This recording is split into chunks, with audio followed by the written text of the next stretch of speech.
Hi there, it's Deb Blum here, and I'm the founder of The Whole Soul Way. I wanted to talk to you today about something that it's kind of near and dear to my heart, which is the concept of self-coaching. So I've been through a lot of therapy. I've been through somatic healing, and I've done work with some of the best leaders in the trauma healing space. And I've had so many opportunities to do my own inner work, and it has been such a blessing. I feel so grateful that I've had so many people to teach me. But one thing that I have learned is that I want to be able to do my own inner work. I don't want to always be dependent on somebody else. Now, don't get me wrong, I enjoy working with somebody, and sometimes it can be the catalyst that really gets me from where I am to the next level. And I'm not discounting the value of therapy and coaching at all. I 100% am behind it. In fact, I am a coach, so I obviously believe in the value of it. I've spent thousands and thousands, probably tens of thousands of dollars on therapy and coaching over the years, so I value it. And I also think that a big mistake that we're making is not teaching people how to do their own inner work, teaching them that there is a way to actually take responsibility for your own healing journey. I think in some ways what we're doing is teaching people to become dependent upon somebody else, as if other people have the answers for us instead of us having the answers for ourselves. So I created the Whole Soul Way with the intention to be able to teach women how to be able to use things that are happening in their own life as what I would call fodder for their growth. It's like anything that's happening in your life to be able to point yourself back to what you need to be working on. So I call this a Soul Way GPS. It's like your inner guidance system, and we all have one. We're literally by design created to have this process by which something happens in the outside world, and that we can go in and do our healing work and then come out as a more integrated and whole and mature woman. And I want to teach that to people because I really believe that when we know that, it can truly open ourselves up to massive growth, that we don't have to wait for that therapy session or that coaching session, but that we can actually be empowered to do our own work in the moment. And so I love in particular working with women who already have busy minds and high expectations, because a lot of women who have busy minds, myself included, have a hard time really quieting our minds in meditation. Now, I know sometimes we can. I'm not trying to say that it's not possible. I am a much better meditator than I used to be, but I hear from women often that I don't meditate because it's really hard for me to meditate because my mind is so busy. And I want to say, first of all, that is pretty common, and I wouldn't want you to stop meditating because of it.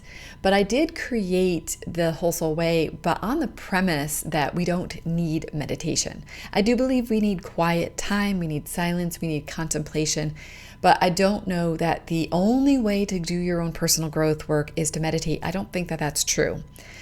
For me personally, journaling has been the thing that has helped. And let me just tell you, people who have busy minds, what's amazing is it means that you have a really capable mind. And so I invite people who have busy minds to channel that talent into something called self-inquiry. So what that means is that instead of having to silence your mind, I help women to use it as a precision tool to be able to get to the bottom of whatever it is that's going on in your life.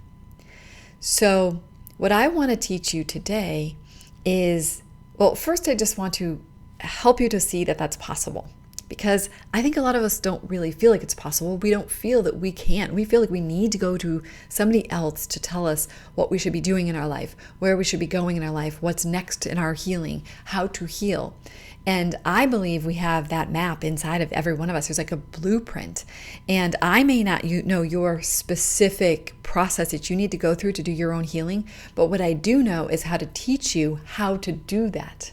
So my first thought for you is this.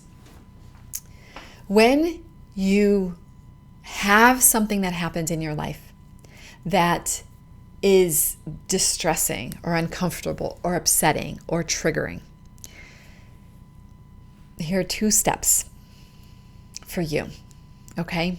The first one is to simply put your hand on your heart or your belly or even your cheeks, whatever it is that feels good for you. A lot of women find putting their hand on their heart can be a good place. And just take a breath. So putting your hand on your heart and taking a breath. And even if there are a million things that you want to say about that other person, judgments and blame and criticism, whatever, everything else, and you're mad, as soon as you feel like you can catch yourself, I want you to put your hand on your heart and tune in and ask yourself, what are my feelings, fears, and needs? Okay, simply that. Now, one of the best ways to do that is through journaling, because sometimes, like in our head, we can just keep getting swept away.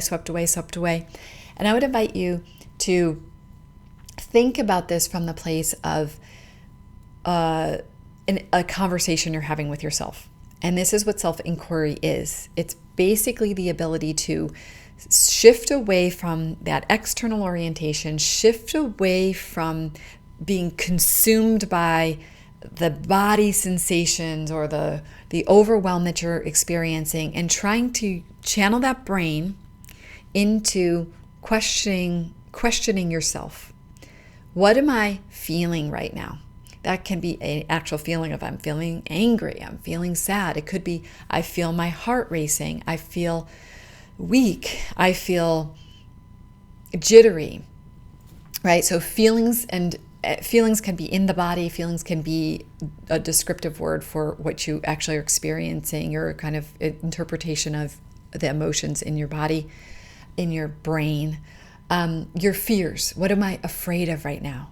I'm afraid that this person is going to hurt me, perhaps emotionally or psychologically. I'm afraid that I'm going to get into trouble. I'm afraid I'm in trouble, right? And then your needs. And it's like, what do you need right now? Maybe you need to go for a little walk. Maybe what you really need is to know you're okay. And you think you want the other person in the outside world to tell you that you're okay, or to create safety, or to control the situation. But what if in that moment you just put your hand on your heart and you said, I know it's scary right now, but we're going to be okay. What if you started right there and giving yourself what you need? Maybe you need some support and you need to go find somebody to talk to. So maybe you need connection. And so you find someone who you trust to go connect to create some safety in that moment. So I invite you to notice that in any situation in your life, you can start doing your own coaching. You can start doing your own self-inquiry. You can start tending to yourself the way that you wish another person would tend to you. Tend to yourself the way that a coach or therapist would. You can do that for yourself. And I invite you to consider that possibility, and to consider that maybe you don't know how to do it right now, but that it is actually possible to do it.